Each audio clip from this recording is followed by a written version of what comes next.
The question of legislative competence is just one aspect of the issue which hinges on separation of powers. But I go a step further, which is to say that when the petitions raise the question of change in heteronormative attitudes, does the society have a right of agency to participate in these proceedings or not, at least in this particular issue or not?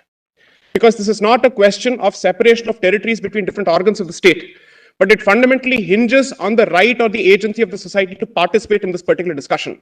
And that is the central problem when these kind of issues and subjects are taken up by the court of law, as opposed to leaving it for legislative prerogative to apply its mind. Point number two, during the course of these proceedings of the last 2 weeks, quite a few times I've heard the submission being made that it's a liberal democracy, it's a liberal document, so on and so forth.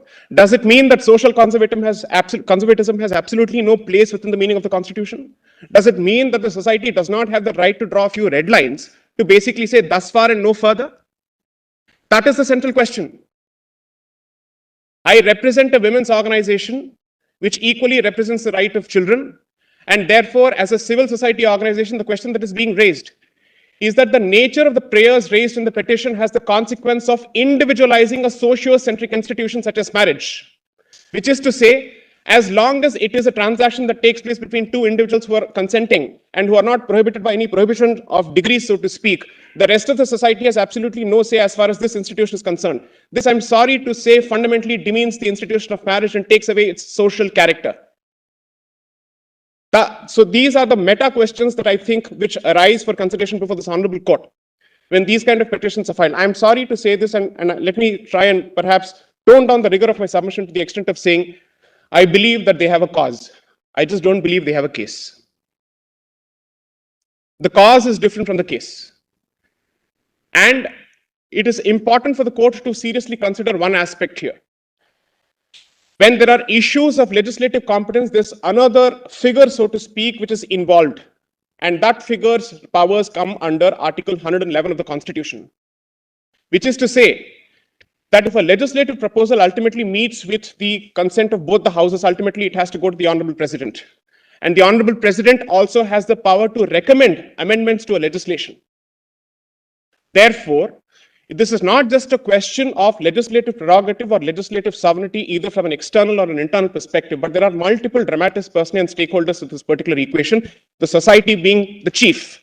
Because ultimately, the petitions raise the question of changing the paradigm with respect to heteronormative attitudes of legislations in general. It is not just about the SMA. Plus, my lords, is not dealing with the religion-specific legislation here, it is the SMA, which means all the more the society's participation when it comes to the SMA is warranted, is mandated, is compulsory. Because at least if it were to be with respect to certain, let's say, religion-specific legislations, it can be said that there is an identifiable group which has a locus to argue here. But when it comes to the SMA, it can't be the argument that only those who subscribe to the values of SMA are allowed to participate in these proceedings. Secondly, as has been already submitted, Section 21 of the SMA has a direct bearing on personal laws. So even with respect to SMA, the society has a right to participate. The reason why the additional written submissions become relevant is because I filed an annexure, which is the Manual for Parliamentary Procedure of 2019, which was published by the Ministry of Parliamentary Affairs. And that particular manual, so to speak, has Chapter 9, which deals with the business of legislation. Close to 30 clauses exist detailing the manner in which a legislative proposal is to be considered in the first place, how the ball is set rolling. And in that, if I may just refer to my additional written submission here, I'll walk my lords through the relevant portion here.